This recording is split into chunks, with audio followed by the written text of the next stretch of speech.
తెలుగులో sister mid night అనే ఓ interesting movie ఓటీటీలో అందుబాటులోకి వచ్చింది. రాధిక ఆప్తే లీడ్ రోల్లో నటించిన ఈ సినిమా బ్లాక్ కామెడీ థ్రిల్లర్ తరహాలో రూపొందింది. కామెడీ, థ్రిల్లింగ్ ఎలిమెంట్స్ కలిగి ఉండడంతో ప్రేక్షకుల్ని ఎంటర్టైన్ చేస్తోంది. ఈ సినిమా తెలుగులో డిసెంబర్ 12, 2025 నుంచి ఆడియన్స్ కోసం అందుబాటులో ఉంది. ప్రస్తుతం ఇది అమెజాన్ ప్రైమ్ వీడియోలో స్ట్రీమింగ్ అవుతోంది. హిందీ వర్షన్ ఇప్పటికే ఓటీటీలోకి వచ్చింది.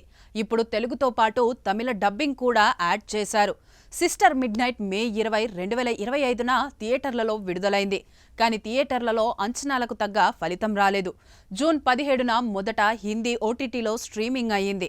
ఇప్పుడు 6 నెలల తర్వాత తెలుగు ప్రేక్షకులకు చేరింది. కరణ్ ఖందారీ ఈ సినిమాకు దర్శకత్వం వహించారు. ఇందులో రాధిక ఆప్తే, అశోక్ పాఠక్, ఛాయా కదం ముఖ్య పాత్రల్లో నటించారు. కేన్స్ ఫిలిం ఫెస్టివల్లో కూడా ఈ సినిమాను ప్రదర్శించారు. కథ విషయానికొస్తే అశోక్ పాఠక్ రాధిక ఆప్తే చుట్టూ నడుస్తుంది.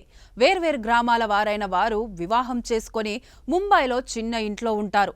ఉమకు ఇంటి పనులు, వంట పనులు చేయడం ఇష్టం లేదు. ఆమె కోరికలు తీరకపోవడం, భర్త వల్ల మైండ్ సెట్ మారిపోతుంది. ఈ క్రమంలో అనుకోని పరిస్థితుల్లో జంతువుల్ని చంపుతుంది.